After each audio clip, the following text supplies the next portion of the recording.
Hello, my name is Colin Ernest. I'm the professional top laner for Echo Fox, and my IGN is Solo. Fox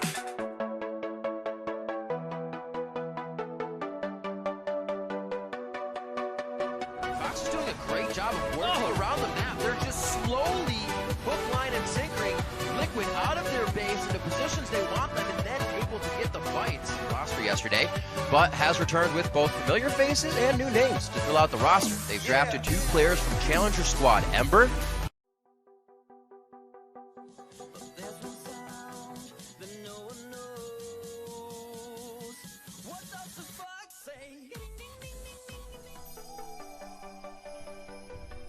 Vaya con Dios. That's Japanese, right? Yes.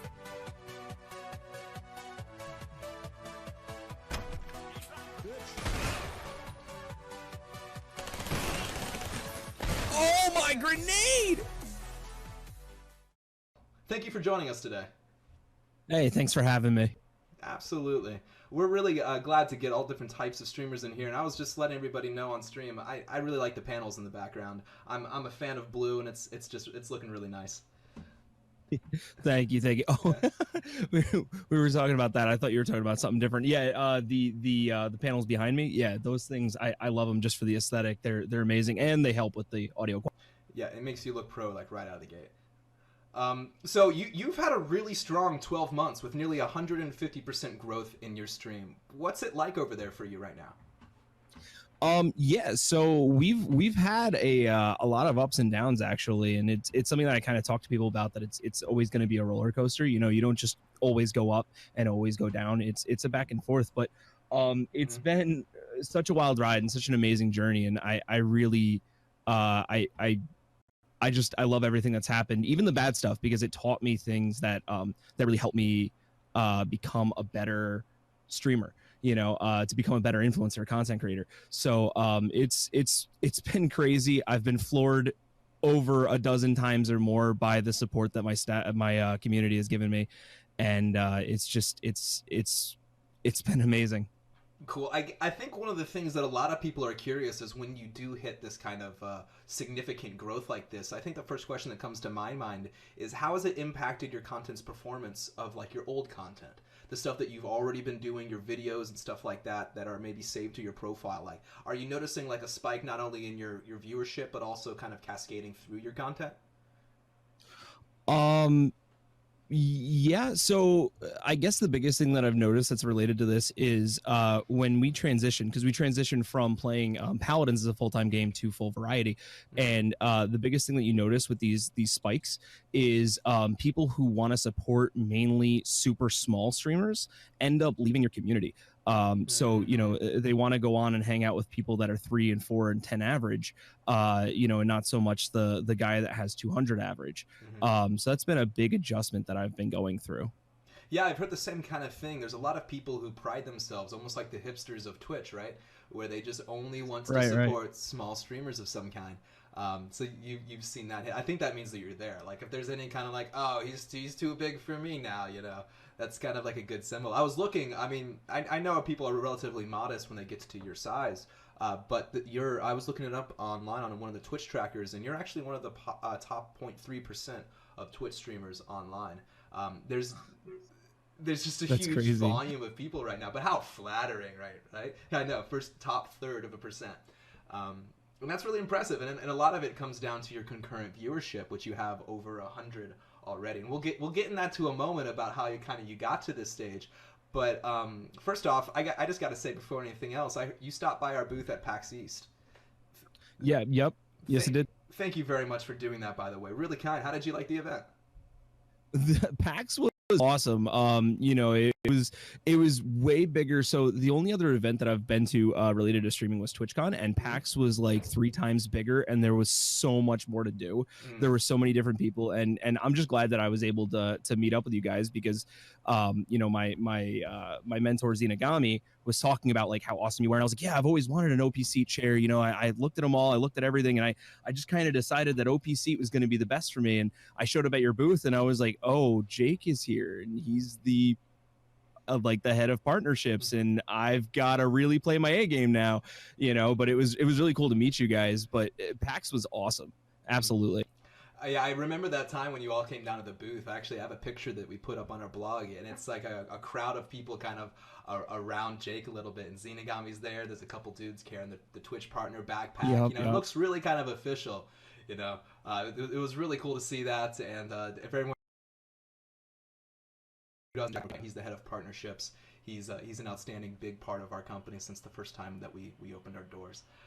So we're really happy to have him there, and it was just great to see the community kind of see him IRL after all the emails, you know, and that kind of connection. But you're right, PAX East was huge by comparison. What was your favorite game that you saw there? It was crazy. Well, so I loved Boyfriend Dungeon at TwitchCon, and they were there again, and that was probably my favorite, just because it's so unique and outside of your typical dungeon crawler. Mm-hmm. I also really enjoyed Elo Hell, which is like a story-driven.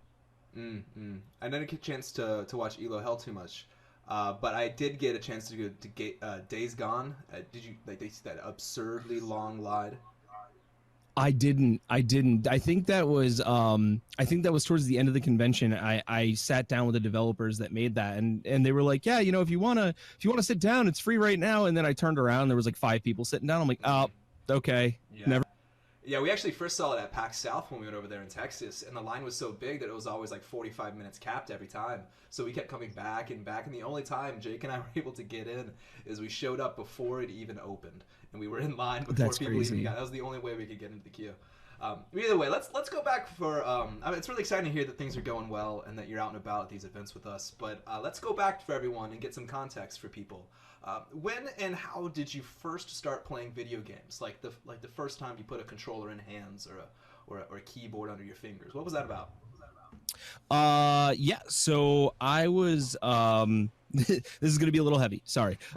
So I was about 6. And my mother was bipolar and schizophrenic, and it was kind of a heavy time. And my brother was going to the Navy, so he always had a Sega Saturn in his room that I wasn't allowed to touch because that was his Sega Saturn. Of course, and when he left, he gave me the Sega Saturn and he gave me Lunar. Which is an absolutely amazing game, and I kind of want to play it now that I think about it. But he kind of said, like, you know, I'm not going to be here anymore, so you know, you're not going to be able to talk to me, but here's the game system, and you know, hopefully when things get tough, you could just play this and you know, think about all the times we had. So that was the first time that I ever played a video game, and yeah, I ended up not seeing my brother until I was 15. After that, he was away, and then some stuff happened, and I ended up moving out, you know, with my dad, and so I didn't see him until then. So I had that Sega Saturn until, oh gosh, I was maybe a few years ago. I finally got rid of it, but you know, that was the first ever experience, and I really want to play Lunar now.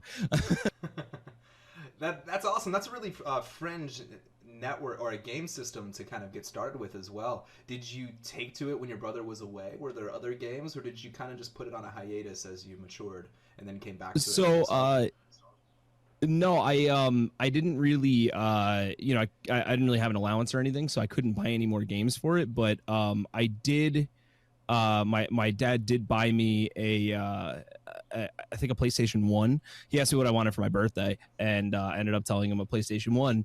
And so he bought that, and that kind of became the console that I bought all the games for. You know, so the Sega Saturn kind of just stuck with Lunar, but the PS1 was when I started getting into, like, you know, Might and Magic and things like that. Cool. I mean, your story is available for anyone to see on your Twitch panel. You've come from a hard time to where you are today. What can you tell me about this incredible journey you've gone through?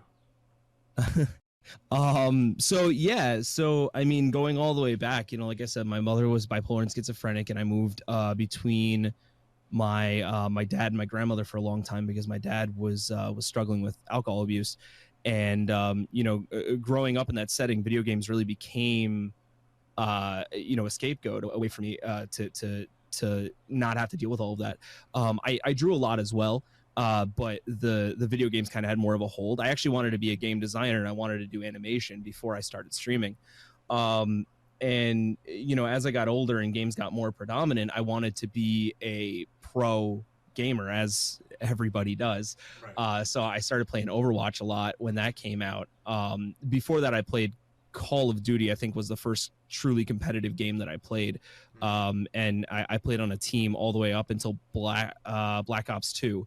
And then I started moving on to other games in Overwatch.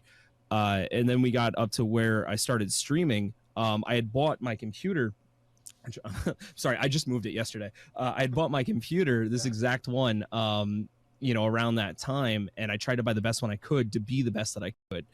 And it didn't really work out. Obviously, it's a 1 in a million shot, and you have to know a lot of people in the industry. You have to attend a lot of tournaments, and I just couldn't do that. So I quit, and then there was a really bad living situation that was partially my fault and partially other people's faults. But basically, I didn't kick out a bad roommate, and he stopped paying rent. So that really became a problem, to the point where I was going to lose the house, and we had no electricity in the house because I was trying to pay rent, and that became this big ordeal. And I actually remember watching Clerks. I was thinking about how Kevin Smith gave up everything that he had to make this movie and be successful, and here I am laying in bed feeling sorry for myself, pitying myself because we're gonna lose the electricity tomorrow. Like, dude, get up and do something. So I ended up taking my paycheck that week, overdrafting my account by $500, selling as much as I could, and I got the electricity turned back on. And I started streaming, but instead of streaming Overwatch, which was an oversaturated game at the time, I started streaming a game called Vermintide, Warhammer Vermintide, which the devs for that game are absolutely amazing. But I started streaming Vermintide, and that's where streaming really started. And I kept growing from there, and we started getting this really cool community. Some of them are still with me today. It's been, it's been I think I tried streaming 3 years ago and failed, and then I came back a year and a half ago. And we've got Unit Shade is probably my biggest one. He might be in the chat right now. He's been following me that whole time. He's been with me, yeah, we started with Vermintide, and we kept going from there, and we went to Paladins, and now I'm full variety, and things haven't been better. And I can't tell you, those events really shaped me as a person, made me more of a positive person, and really taught me that if you want something bad enough, fight for it. And the only way that you're ever going to be unsuccessful is by quitting. So don't quit. Just keep pushing. So much in there is so amazing. I love that journey that you just said, from the Kevin Smith reference to the ability to just persevere in this really bad scenario. I also had a college scenario where a roommate didn't quite go very well. And it just created a really toxic environment for me for a good 6 months to a year. And it really impacted me. And I ended up leaving that college for a while and restarting. So to hear that you found that same type of scenario, but overcame it through your own just determination and consolidation of resources, it sounds like you didn't really ask for anything so much as reshifted your focus and made it happen with your own assets. That's rather impressive in itself, to be able to kind of have that creativity, to be able to connect the dots. So well done. Yeah, thank you. Yeah. Thank you. I actually, my first month streaming, I don't know if anybody's in the chat who was here around that time with me, but my first month streaming, I actually still have it. I used sheetrock, 2x4s, boxes, and a flipped over hamper. That was my desk. Impressive. You're one of those guys. So we actually started making desks because we keep seeing that stuff all the time. We see these crazy cool rigs, these nice ass chairs, and then they're sitting on playing tables and plywood. Oh, dude. My favorite was a kitchen door. Yeah, I've got a piece of plywood right now. Sorry. There you go. We'll have to work and get you one of these OPC desks. I think you'd enjoy it. It's a slight upgrade. And yeah. There's the time though from when you started playing Vermintide. Warhammer, great series. Love all of the games that they've created. It's a really strong mechanics. I think they're highly underappreciated. So way to go. Picking that one out of all of the mess. But how did you go about picking that one itself? It is relatively niche, although there is a large following. Were you already familiar with the brand, or was it more of a streaming variety list kind of play? So actually, that's when I met Zenigami, Oh. our other OPSEAT partner here. Zenigami and I met, and I started asking him questions because he was really established. Like when I met him a year and a half ago, he'd already been doing this for years and years. And he told me, he's like, listen, if you have less than 10 average, pick a game that has less than 1,000 but more than 100. And what you want to do is find a game that has like 5 or 6 or 7 streamers in that game, because if one person has all 500 or 300, you're not going to grow in that game. It's their community, not yours. But if you have, like, if you see that there's 6 or 7 streamers and you've got, one's got 40 and one's got 20 and one's got 75, that's going to be a good spot for you to grow, because those viewers are there. Yes, they're their community, but they're also there to watch the game. So I started looking around and trying to find like the closest game that I could to that, and I found Vermintide. It had 300 or 350 at the time that I found it, and I just started playing. I involved myself in the community. I became as much of an expert as I could, which some people would say that I wasn't, because I probably wasn't. But I tried my best to become an expert and understand like the different stats and what the best weapons were to fight different mobs and things like that. And I started growing, and that's actually, I've got my first 20 average was by doing that. Just being the person that could answer questions, always interactive, and picking a game that wasn't really, it had a niche community. Everybody was there hanging out, watching the game, and they all knew each other. It was the same thing with Paladins later on. Everybody knows each other. I know some of the esports pros, they're friends because they all know each other, so it's like, it's really cool to find those small community games, and that's really where you can shine and grow as a streamer. That was invaluable advice from Zenigami. Shout out. We have an interview with Zenigami. Everyone should go listen to it, watch it. It's amazing. He's a fantastic guy. Shows up to lots of events. Absolutely. Yeah. Clearly extremely generous. Yes, he does. Oh, I don't know any events he misses. I've seen him at a couple now. Starting to pick him out of the crowd. He's always great energy as well. Really fun. Really always there to make you laugh kind of guy. But with that kind of advice, that's unusually acute, right? To find some above 100, under 1,000. That's in a range that I haven't really heard before. Also, really? That's specifically within that kind of like, I don't know, not necessarily fine tuning it down to those specific numbers. It makes a very good amount of sense. But the question I have is a little bit more about how did you go around finding? You said that you became an authority to kind of answer questions for you. Where were you going for that? You mentioned that you know the devs a little bit. Was this kind of, how did that kind of connect? Yeah, so what ended up happening was I joined a couple of the Discords that they had that the community manager Hedge was a part of, and I think another dev, and I ended up becoming friends with Hedge because I would just kind of message him and say like, hey, I found this bug, and he'd be like, oh, I'll bring it to the devs, don't you worry about it, and I'd message him like, hey, how are you doing, and we just kind of became, through day-to-day conversation, became friends. And we started talking about how he actually used to work for Blizzard, and he left to go there. But by involving myself in these communities, these 2 really big Discords that were like the Discords to be part of, by involving myself and talking all the time and eventually building up that rapport with the overall community, I was able to get more personal with the actual community manager and one of the developers for the game, and that really led to a lot of good things for me. When Vermintide 2 came out, I actually did a 24-hour stream, and this was kind of crazy for me then because I was only at like 20 average back in March of 2018. I did a 24-hour stream where we averaged almost 50 viewers, and I was able to talk to Hedge, and he gave me 6 product keys for Vermintide 2 to give away, which was really awesome. So that's basically how it happened. The exclusivity of the giveaway alone had to have drawn a lot of attention. That's really prideful to be offered something that rare at that point. That's fantastic. It was amazing, and like I said, Hedge is just one of the nicest people that I've ever met. If he, I try to still say hello to him every once in a while, just because even though I don't play Vermintide anymore, it's still an amazing game. And if anybody here doesn't know what Vermintide's all about, if you've ever played Left 4 Dead, you will love the Vermintide games. I promise.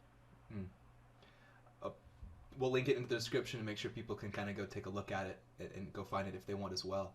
Within that, though, you said a lot of pretty interesting things about your technique and how you found this Discord. You keep referencing how everyone knows each other in so many ways, and you seem to have gone almost tactically or very tactfully or tactically into these Discord communities, and you instantly provided value through your bug solving.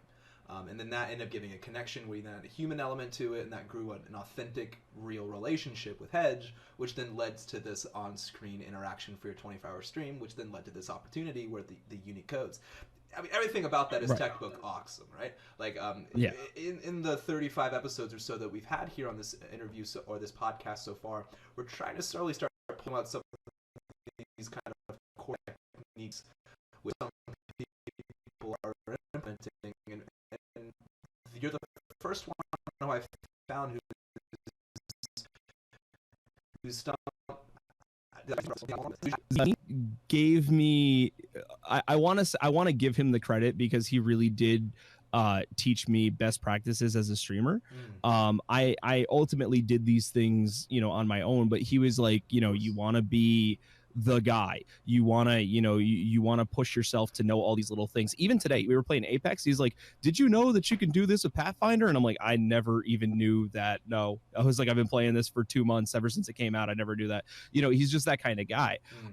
So yeah, he definitely had a big part with it, but like joining the Discords and things, I don't recall him telling me to do that specifically, but that is a great technique, and he probably did. He's like I said, I've known him since I started really seriously streaming, so everything I say is probably an extension of him.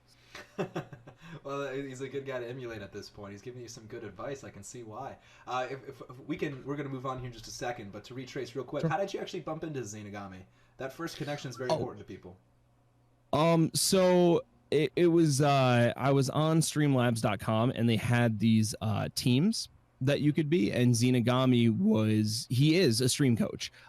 So he had a team up where he he advertised that he would help small streamers figure out best practices and grow with him. And when we got to the right numbers and understood what we were doing, he would help us at conventions and things when we were ready.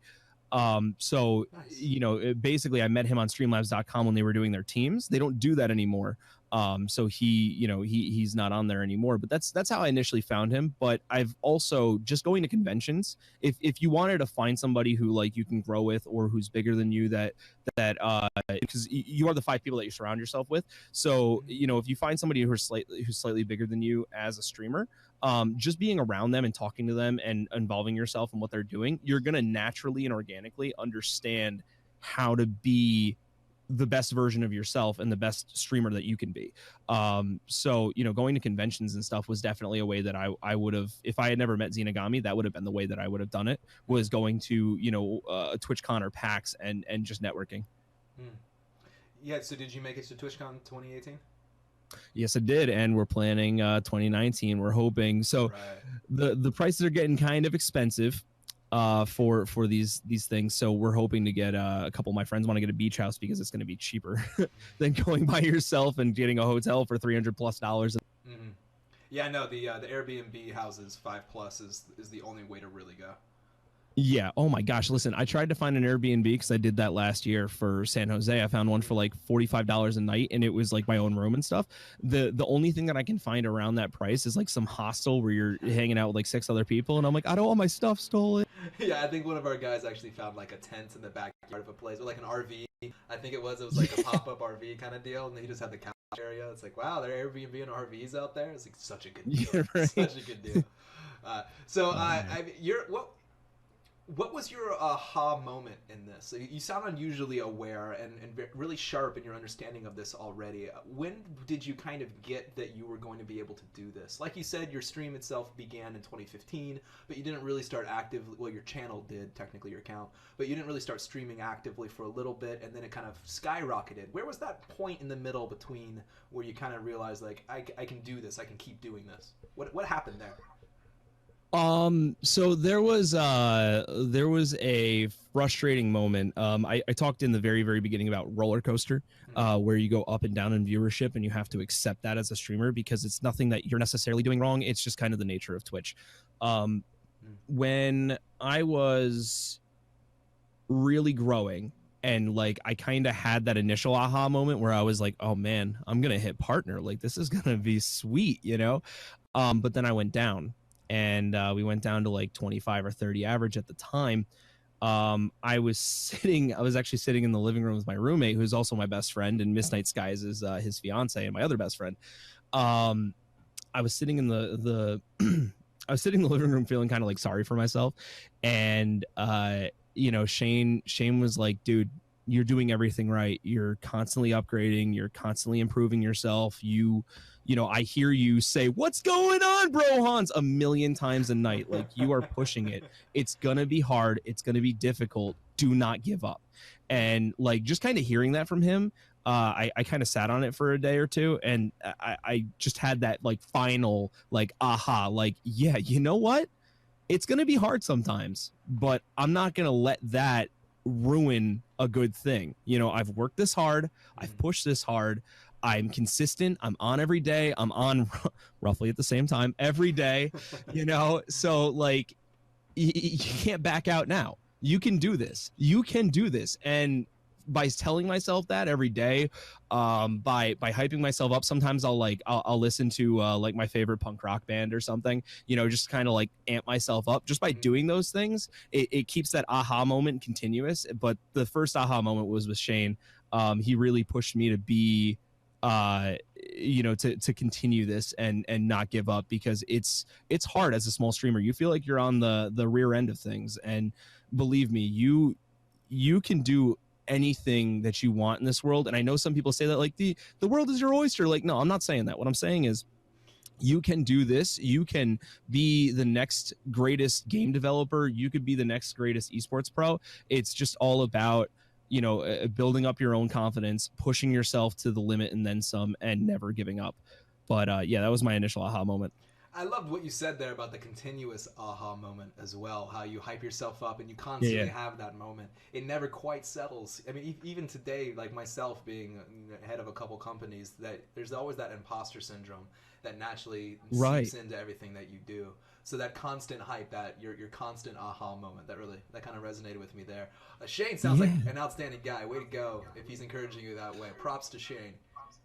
I love Shane. Shane has pushed me to be like so much more than I ever thought I could be. He's my cameraman. He's my co-host on YouTube. He, you know, every day I come down and I tell him like, dude, this happened. He's like, all right, good, shut up. And then later on, he's like, good job, bro. Like, you know, he's just that guy. Like, he levels me out. Like, I'm up here, he keeps me here. I'm down here, he brings me to here. Shane is the best friend. And honestly, if there ever is a time where, you know, I'm side by side with Ninja, he's gonna live in my basement. Yeah, to remember who you came up there with, right? You got to bring him with you. Exactly. So a lot of your content, like you said earlier, used to be Paladins. Almost 45% of your time streamed so far has been Paladins. But like you said recently, you made this pivot to variety streaming. That itself is unusual for two reasons. One, you changed the expectation of your community, and you seem to be doing better than ever, which blows my mind. But also, it's variety versus gaming, so you would think that it would be inconsistent of a pivot. It's not like going from Paladins to Smite or something relatively you know, non-dissimilar. So how did that happen? How did you shift expectation and maintain in the way that you did? So I want to, you know, being transparent, a lot of it was the help of a couple of sponsors. We got partnered with Crono GG, who works with you know, PewDiePie and or not PewDiePie, I'm sorry. Oh gosh, I can't remember his name because I don't personally watch him, but he's a big streamer, and Philip DeFranco is one of them that's on there. You know, and so I got this partner with Crono GG, and they really helped me, you know, grow into full variety. But, you know, before that, I was really having you know, a lot of difficulty with staying with Paladins because of what it was. And I kept asking my community, should I go to variety? You know, and a majority of them said, yeah, like you should, you know, I've never played, oh, you're going to hate me. I've never played most single player games that you will name off the top of your head, because I've always been a competitive multiplayer, you know? So I'm talking, Drew Drawers is right, by the way, it was soda poppin'. Thank you. So like Skyrim, and you know, Dishonored, any of the Marvel games, you know, like, nope. What? Dude, I'm telling you, I'm sorry. Oh man, I thought you were PlayStation. Sponsor over, am I right? No. So anyway, yeah. So I was like, you know, should I go? And once I really moved into variety, because I don't know a lot about single player gaming, my personality was, you know, it was able to shine. I was able to like just be derpy and silly and different, because when you're trying to play a competitive game, no matter how hard you try to be yourself, you're always gonna have that weird like death stare, because you're trying to kill 3 people at once and you're not paying attention to your community.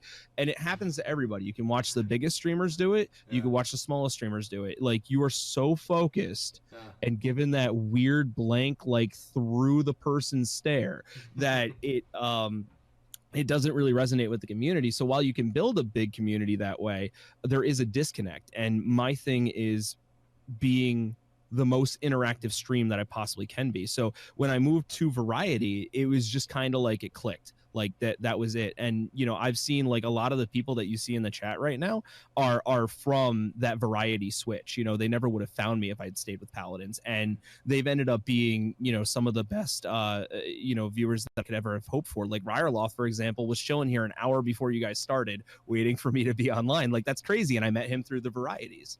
You know.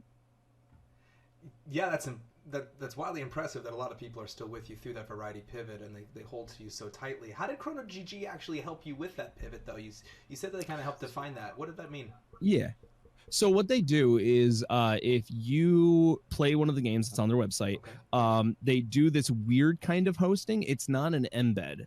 They put your stream at the very bottom, and if somebody wants to see the game that you're currently playing, they can click on the stream and they come into your stream. So whenever there's a new game out that that Crono is putting up for sale, there's going to be, out of the thousands of sales that they make, there's going to be hundreds of people that want to see the game before they play it. You know, so they come in, they ask questions, they talk to me about it, they ask me like, what's the game like so far? Are you having fun? And I talk to them, and you know, I tell them like everything that I love about it. And through that, between that and the games themselves already having their own communities, I've been able to bring in a lot of new viewership. You know, the biggest one was Generation Zero. I think what happened was I was on Crono playing a game, and then I switched off, and I was like, well, let's play some Generation Zero. I've never really played this game before. I went in, and I immediately got like 5 or 6 people coming in asking me questions. Do you like game? Do you know, is it fun? And it's a lot of fun. It's like zombies but robots. The best way to explain it. But yeah, so Crono does this weird thing where they put you at the bottom of their website if you're playing their game and you're sponsored by them, and people are allowed to click on the stream and come directly in. It's a direct link to your Twitch, and they get to, you know, experience the game real time. That's absolutely invaluable to somebody. You basically become an official spokesperson for Crono for this type of game. Exactly, you know, and they're a wonderful team, you know, and they work with a lot of people. You know, if you show that you really are serious about it and you can hold your numbers, you know, in the 50 plus, 60 plus, you know, chances are if you push hard enough, you know, once you get up to the numbers that they're asking for, they're going to partner you, and then you know, it really helps for a lot of things.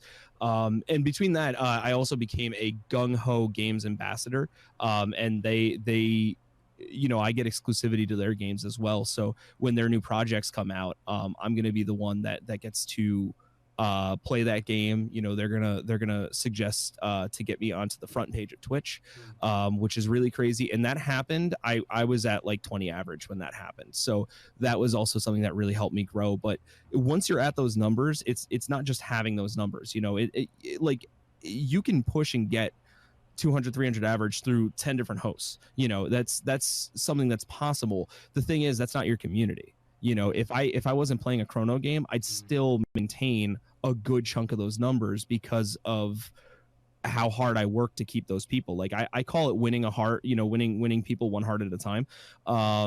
Because that's really what you're doing, is you're becoming their friends, their best friends in some cases, and you're their entertainment, you're their social setting in some cases. So like they come in every day and they're waiting for you, and that's a crazy thing, but like anybody can do that, you know, with or without a host. It was very lucky that I was able to get Crono and get Gung Ho Games, but even without that, you know, if I had switched to Variety sooner, I think that we would have seen similar numbers. Your method of acquisition seems to be extremely on point as far as your technique of authenticity. I've heard several different stories of people gaming certain mechanics or leveraging certain promotional scenarios that allow various type of exposure, but it's almost like in a giveaway. Like if you do a giveaway, you end up getting the people who just want the giveaway. You know, like that. It seems like you've been able to qualify your leads, so to speak, in a business sense, and you have a really decent return out of it. It's rather impressive how you are converting them through the reasonings behind the conversion. Like you said, you're able to maintain them as you're jumping around, which it ultimately seems to be relatively consistent with the variety streamer. As it is variety, it needs to be more reliant on you versus the game. That's rather interesting that you fall in that category. This is all very biz dev nature, right? Gung Ho Games, Crono. You're talking about interacting with Warhammer on their Discord. This is a relative amount of direct biz dev type engagements. And in the you can't, you know, it like if you want to be in this industry, you know, you got to make friendships and things, and it comes down to like, if you have the opportunity to talk to these people, talk to them, because not only are they amazing people, you know, but you also get some amazing opportunities. I can't even doubt it with the type of connections you're making and the valuable friendships you're building alone. That seems to be worth it. I mean, to know devs at games that you value, that's incredible. But you still, I mean, I don't know if everybody knows here in chat, but you're also an IT guy. You do have a job. You're technically apt, right? Yes, yes I am. So is this a creative outlet for you, or are you actually pushing to make it a full-time career? You're making moves like you're trying to go that career path. I want to make it a full-time career. I'm really hoping. I mean, this is a big leap because it's you know, it's hard to make these things happen, but I'm really hoping by 2020 to have made this a full-time gaming position, like full-time you know, streaming is my main source of income. And you know, I love my job, don't get me wrong. My boss is amazing. My team is amazing. There's only 4 of us, and we handle 120 clients and over 1,000 computers. We rock it out, you know, and I love what I do, but at the same time, I love content creation more. It's my passion. It's what I want to do with my life. It's what I could see myself doing 10 years from now, and I'm not going to give it up for anything. Of course you'd be happy for this to become a career, right? You put so much into this. Yeah, right. Yeah, I mean, that's kind of like a loaded question. But like, what type of techniques are you implementing to help progress this goal? Are you focused on the business side of the things, like that technical like strategy of execution, or are you kind of letting the content grow and allowing the rest to sort of figure itself out? You have an unusual amount of premeditation here. So I try to think things out before I do anything, because like I want to make sure that I do it right. You know, if I end up going up, like for example, I eventually got a sponsorship with G Fuel. If I had gone up there and been like, "Hi, I'm a streamer. Can I have free G Fuel?" Like they're gonna be like, "No, get away from me." I had to go up with a plan, you know. And it's the same thing with OPSEAT. When I came up to you guys, I can't just be like, sit in the chair and be like, "I want this, please." You know, I had to come up with a plan and be ready to talk to you guys. So there's a lot of when I'm streaming, when I'm live, it's all about the community. You know, we do talk about the things that had happened during the day and during the week and the accomplishments that we got, but 99% of it is my community. I'm reading the chat every 3 seconds. I'm making sure that they are happy and they're entertained. I'm asking them all sorts of questions to keep them involved. You know, and that's happening while I'm streaming. But when I'm not streaming, it's business. You know, I'm trying to work with companies. I'm trying to, you know, find the best options for me, because when for example, with OPSEAT, you know, I wasn't going to go to a competitor. I'd already chosen OPSEAT. I just wanted to make sure that I was established before I came up to you guys, because if I just came up to you and didn't have anything prepared, you know, while it might have worked out okay, I wasn't willing to take that risk. I wanted you guys. I had sat in your chair. I loved your product, and, you know, nobody else compared to that. So it's the same thing when I go up to, you know, another business or another. I plan that because I know, being I was a sales manager for about a year and a half before I worked IT. I know what it takes to get those contracts and get those people, and at the end of the day, you really have to be prepared to answer some of the more difficult questions on the spot if they arise. There are times where they're like, how many subs do you have? How many followers do you have on Twitter? What's your current growth rate from last month to this month? And you have to know those answers. So that's kind of where I am when I'm streaming. It's all about community 100%. But when I'm not streaming, it's business. Emails and talking to particular hardware and game dev sponsors and things like that. A lot of the way that you're communicating about the business aspect of this is very product focused, team focused, and kind of these relationship development. Without getting into specifics or any like logistical type of details, a lot of people understand that subs and bits are a big part of this field naturally, just how they're built into the platform. But do you take advantage of like the bounty systems, the various types of ad programs, or any type of other type of partnership arrangement deals like that? Like, how does your kind of general ecosystem look as far as like your percentile focus is concerned? Yeah, so once we moved from Paladins, we saw a huge decline in subscribers. I was at 305 in the middle of January, and we saw a huge decline when we moved from Paladins, rightfully so, because a lot of the people that were supporting me from Paladins aren't going to watch me not play Paladins.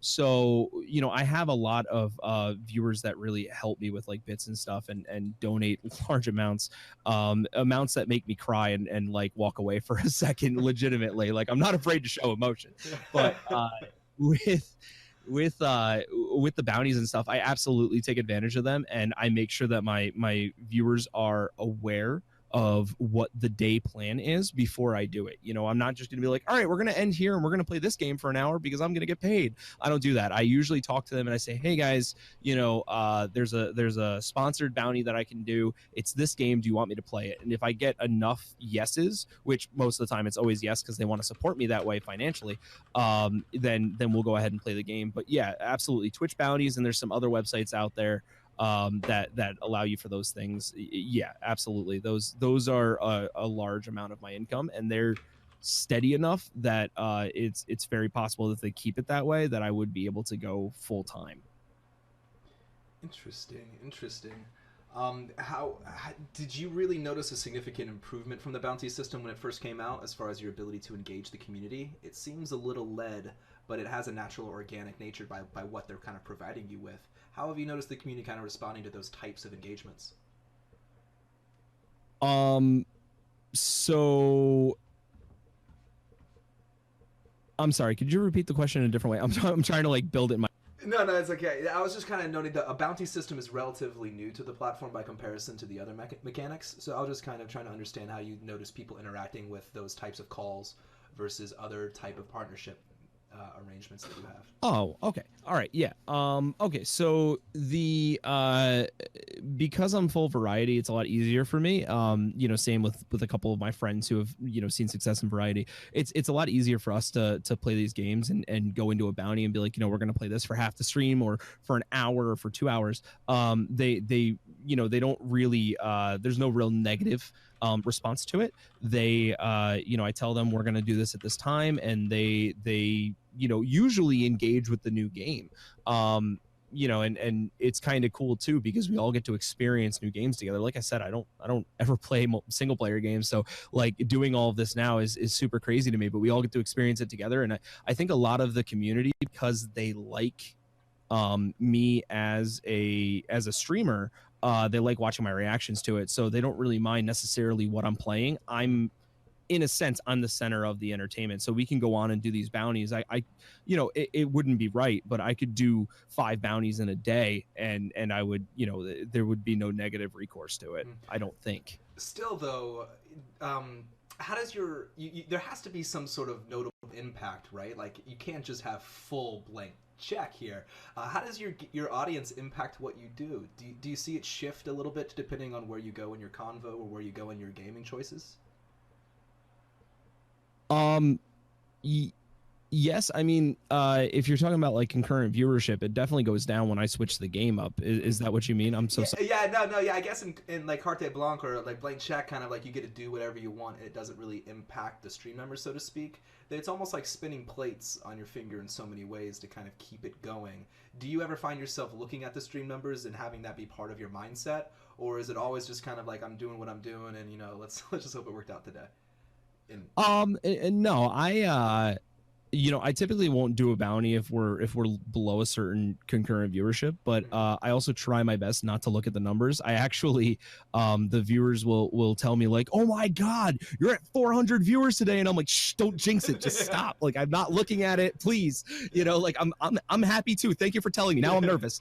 So like that kind of stuff happens a lot, but I try not to look at the concurrent viewership because I know that like if it does go down, there's going to be an immediate change in my tone, which is going to be an immediate change in my stream's tone. Because if I'm like all super happy and excited and like, "Oh my God, Polly's here. I haven't seen you in a week. I love your face." And then all of a sudden I look over and we're at like 80 viewers and I'm like, "Yeah, so we're going to do this now." Like it's going to be an immediate change. So I try not to even look at it, but there is, when you look at it the day after, like if you look at your bounties and stuff an hour by hour, there is definitely a decline. But a majority of them do stay. So like there is a shift in that sense. And there is a shift in the chat too, where like people will just, you'll see dedicated players of that game will come in and ask you questions and stuff. And the biggest thing that I hit with that is I have to tell them I'm a variety streamer and I'm probably not going to play this game again after today. And that's worked and not worked, in both ways. Some people stay, some people don't.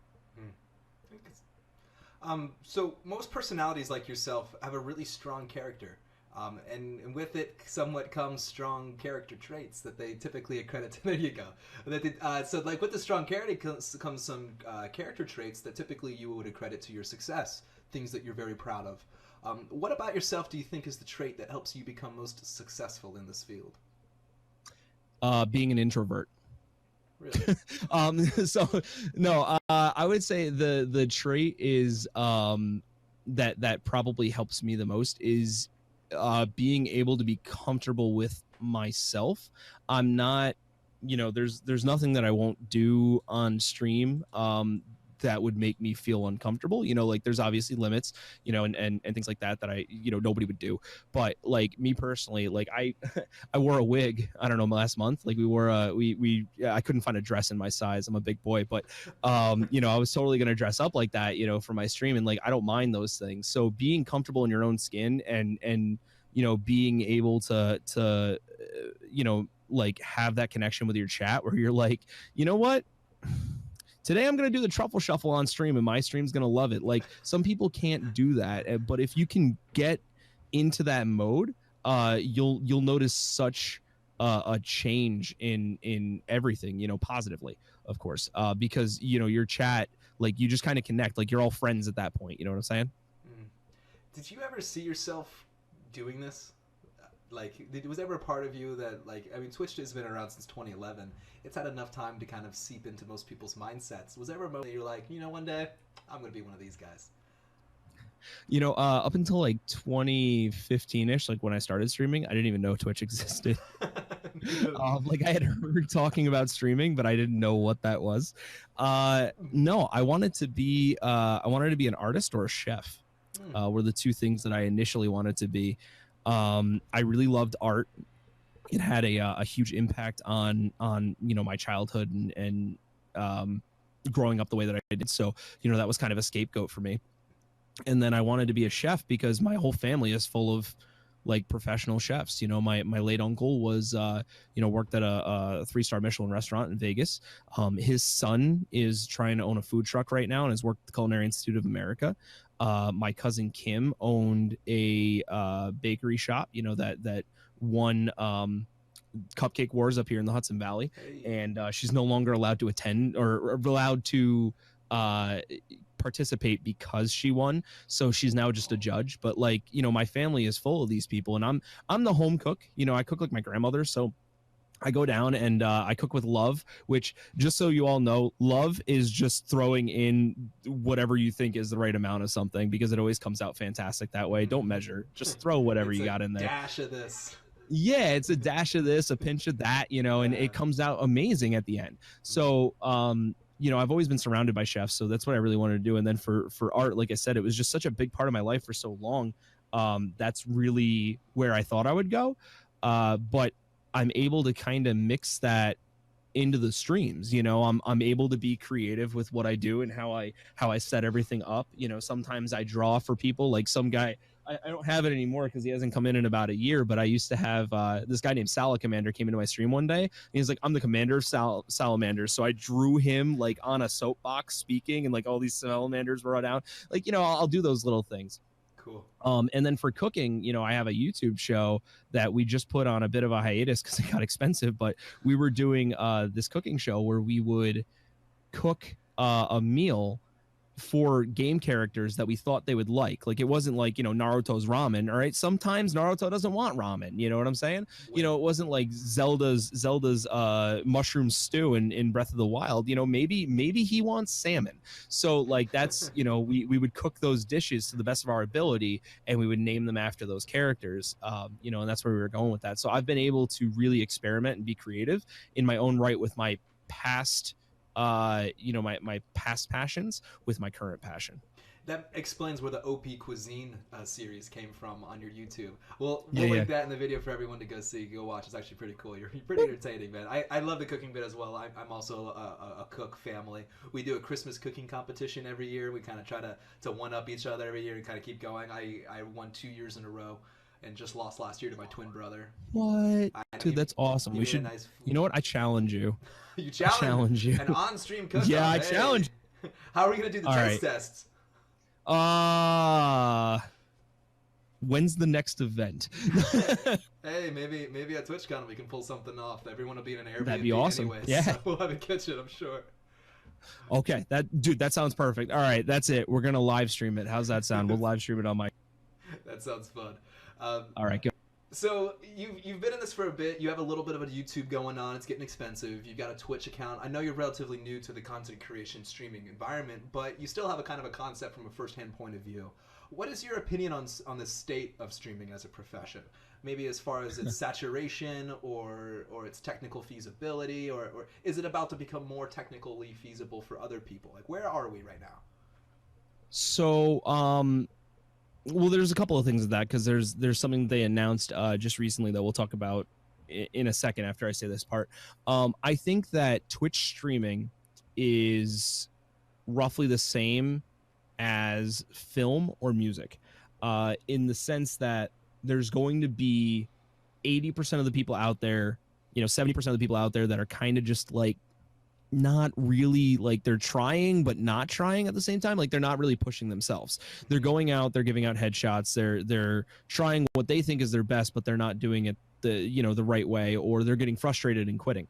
And then there's the other, 25% or so that are really pushing really hard to get to the top. They want to be the cream of the crop, they want to be the oil on top of the water, and they want to be the best, which I know that you said that I was like some ridiculously high number that I still can't fathom, but I still consider myself within that 25%, of people that are really trying to make this something, or rather, at least they're trying hard enough to get some sort of their own personal achievement or accomplishment about it. And then there's the top 1% that's really just killing it and making a living and pushing, which would be like, your Brad Pitts and your Matt Damons and what have you. So I really feel like that's kind of where we are, is there's just this large pool of people that either aren't, they're not willing to try, or they don't know how to try. So there's this large pool of people that are just kind of wandering around aimlessly.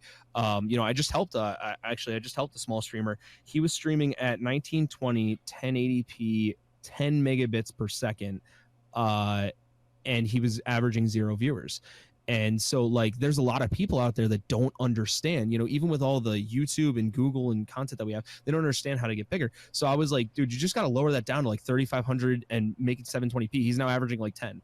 I was like, that's all you needed, but there's a lot of people out there like that. So I think that the state of Twitch right now is there's an oversaturation because people are confused. They're either not trying hard enough or they just don't know what to do.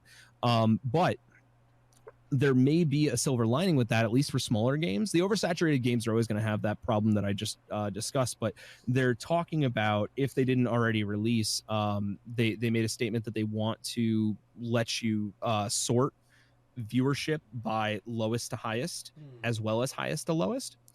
In smaller games, that's going to be a godsend for small streamers. In larger games, you're still going to have 5 minutes of scrolling through 0 to 2 average, trying to find anybody that you feel or would like to watch. And that's going to be rough for the bigger games. But for the smaller games, we're going to see such a turnaround where the middle ground, the people between like 30 to I would say 100 people, probably even like 15 to 100 average, we're going to see such a turnaround where they're just going to start moving upwards, and we're going to see it expand because more people are going to get into that realm because they're able to be noticed much sooner and much easier. So that's kind of where I think we are currently. That's incredibly insightful through context of the coming updates. That's really fantastic. What advice could you give somebody trying to become a Twitch partner streamer with this current dynamic? Love your community. Make sure that they really do feel the love. You can't just turn on your webcam and your game every day and not talk to your community and expect to grow. There's very few people that can do that, and they are pros at what they do. And even then, they still interact in some point. But love your community, be consistent. Consistent personality, consistent schedule, consistent interaction, and really just spend the time with the people that are there, because you're going to have, in the very beginning, you're going to have like 4 people that are always there every day, every single day. And then that's going to grow to like 7 or 8 people. And then that's going to grow to 20 people. And that's going to grow to 50 people. And they're going to be the same 50 people every single day that come into your channel, chat with you, talk with you, and love you as much as you should love them.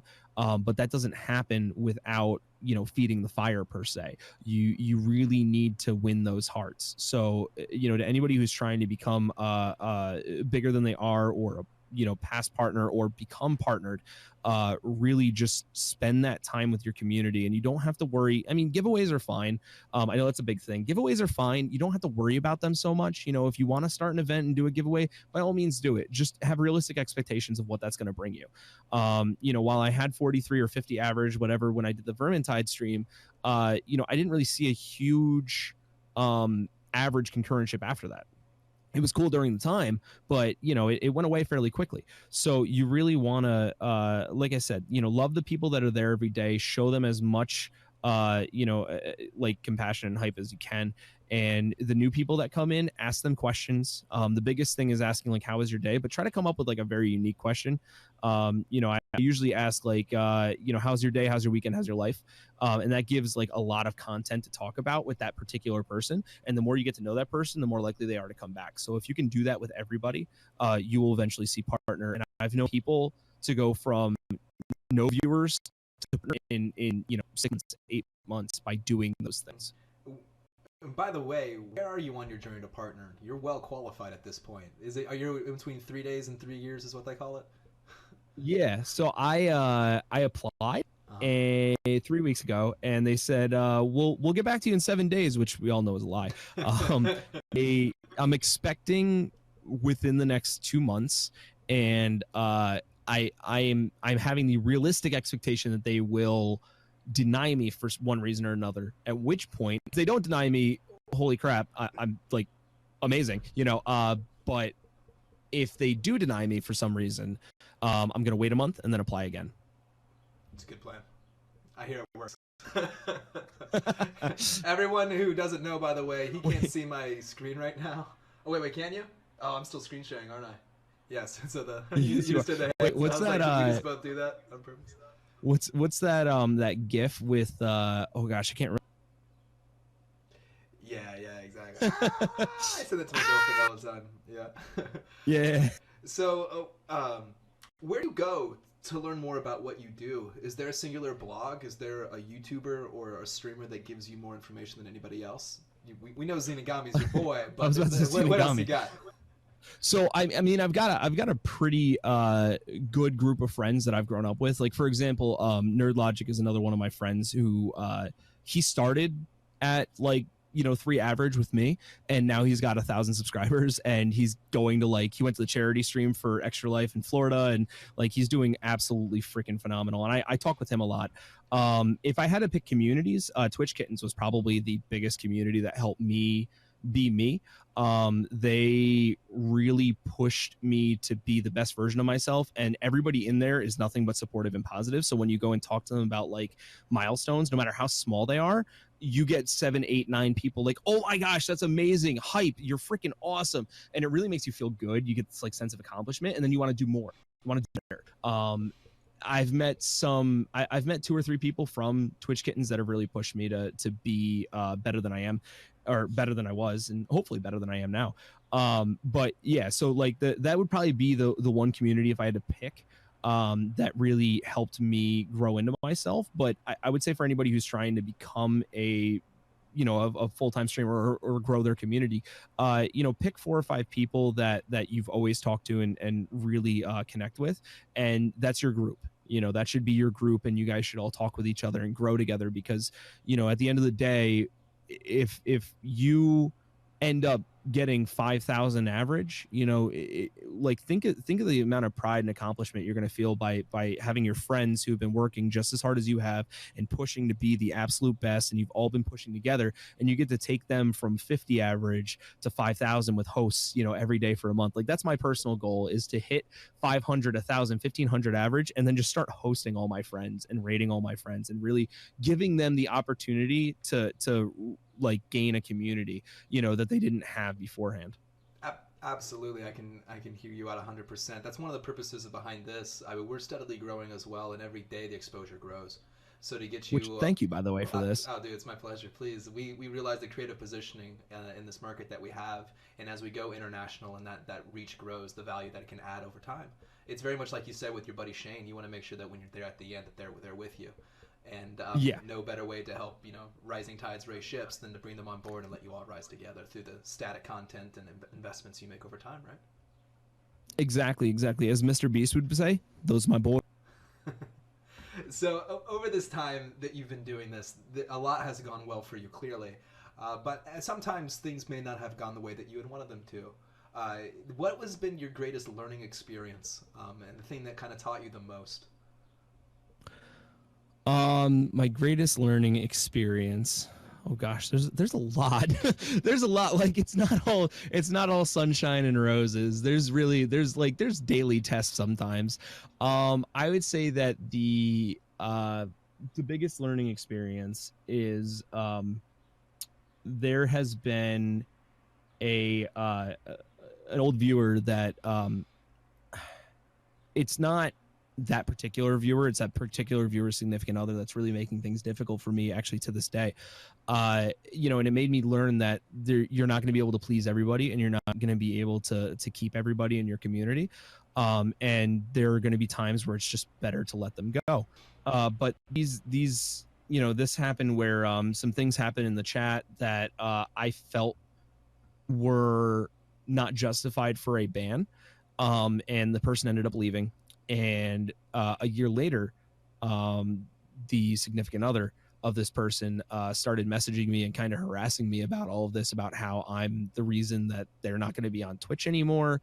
And that really made me feel bad, like awful bad. But that's something that I had to accept. As a streamer is I did what I thought right. I didn't do anything that was wrong.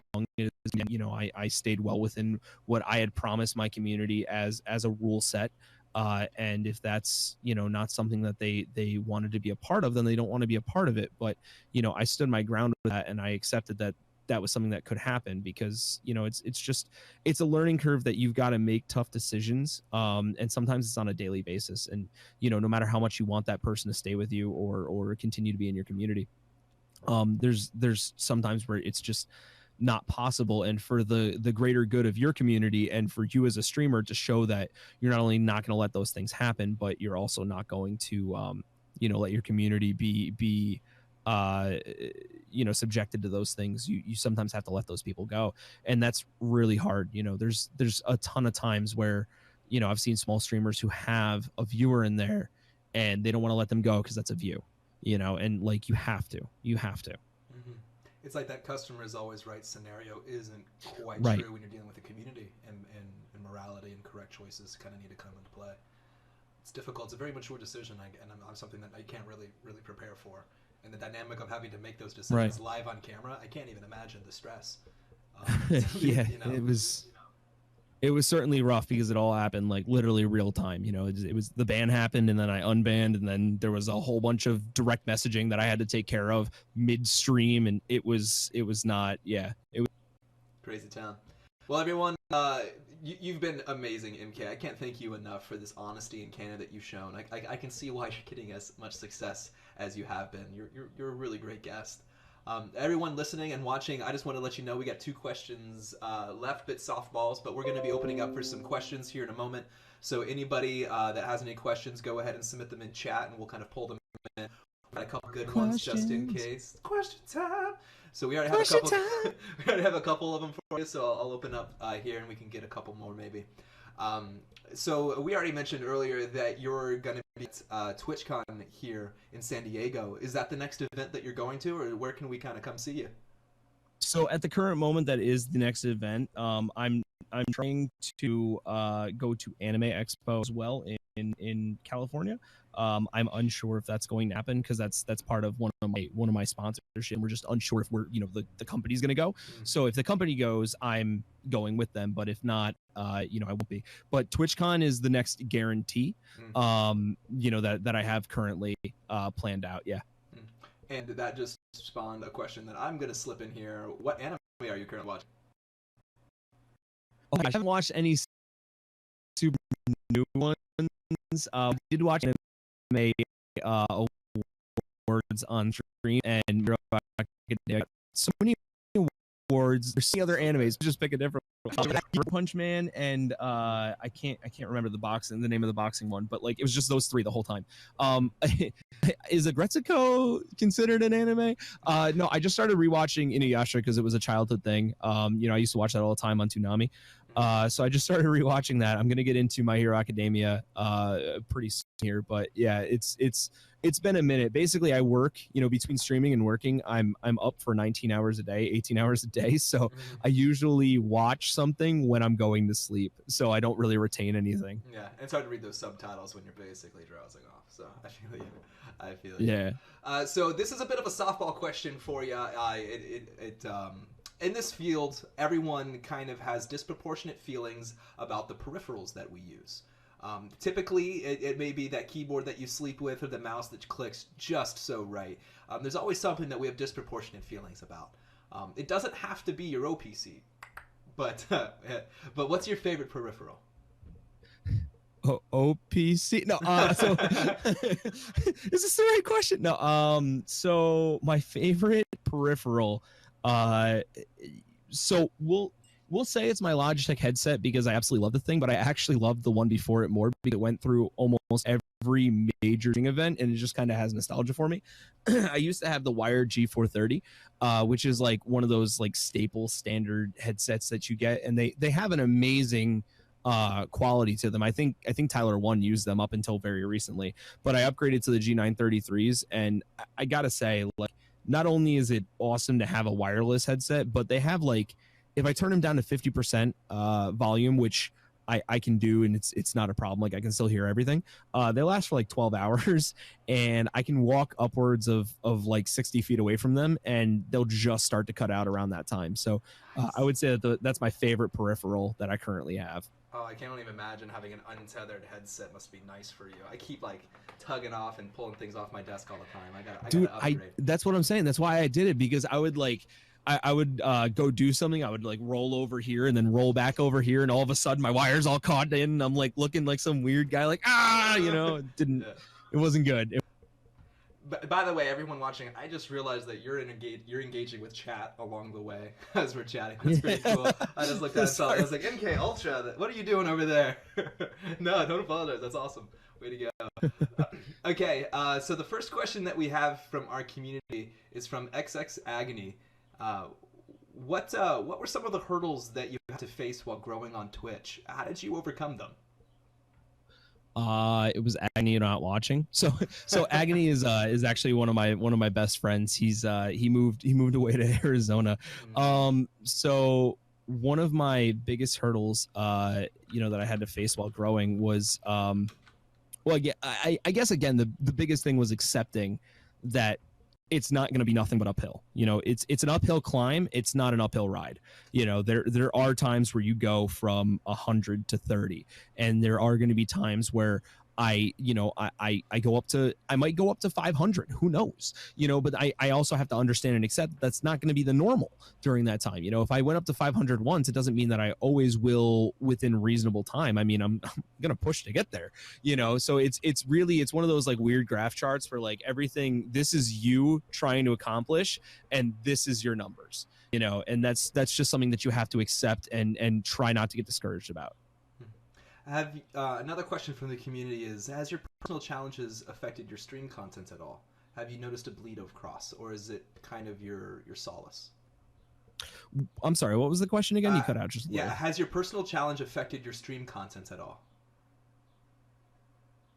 My personal has your personal challenges in life, your normal day-to-day things, is it bleeding through, or is gaming kind of standing separate? I got you. Yeah. So I'm a little different because I want this so badly, and I don't think that a lot of people kind of take the route that I have. There have been a lot of personal challenges in my life that have caused my streaming career for me. Was my father passing away in the beginning of March. And that I had to take a week away from streaming for because I needed to be away. I wasn't going to be the same, but there's going to be a lot of personal challenges that everybody faces that like kind of mess with you that way. But it really comes down to there's going to be people that tell you you're doing the wrong thing. Nobody thinks that streaming or playing video games is a moneymaker. They don't think that it's a job. Okay. Like PewDiePie wants to move over to Japan. He can't because YouTube is not a job. He literally is worth $40 million.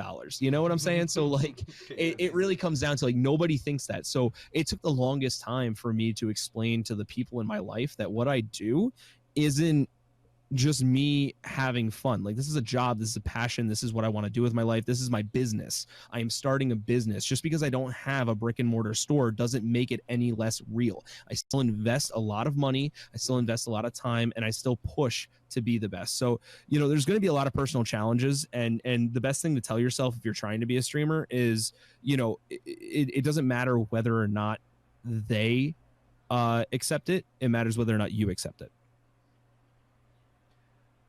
That's really wise words as well. You have a lot of things that kind of refocus the concept of internal strength and kind of that ability to kind of persevere and don't let it kind of impact you. I see that as a kind of consistent thread here. Well, I'm just so weak externally, I have to. So you have to keep pumping yourself up with that every day. Exactly. So MK, another question. Where did your name come from? Oh, this is so I was trying to figure out the best name. And I was going through all the old names that I've used throughout the years, which were absolutely awful. And I actually took in Remember Genosha at one point, which is like a slave planet in Marvel, and like that was just the worst thing. Like I was trying to say like remember what happened there because the Marvel comics, and it was just I was like, this is awful. So I ended up moving away from that, and I took up Tokoshiro, which was a name from I used to play a game called Guns Online, and so we took in Tokoshiro because Tokoshiro was a guy that came over and taught us all this like unique style of playing the game. Eventually I was like, I don't want to be that because that's his, so I came up with MKUltraKill because MK is my initials, and I was trying to think of a way to add in like multi-kill or like the multi-kill, so I was like trying to figure out like add that in, and I was like like MK Mega Kill, MK Cosmic Kill, MK Ultra Kill. Ooh, and that's literally how it went. It was just like me like laying down, but MK were my initials, and I wanted those to be in there because it made it unique to me. Very nice. So it's part you and a part a little bit of just a really awesome thing that. Exactly. And Reverend, I can neither confirm nor deny about the question involving the CIA. That's awesome. Okay, well, MK, you've been amazing. We've had a lot of chat along this entire time. everyone's really kind of engaged and really enjoying it. I can tell that they really just kind of expect or have that kind of expectation or understanding that kind of you're always there and interacting together. They definitely have a certain level of interaction that's pretty impressive.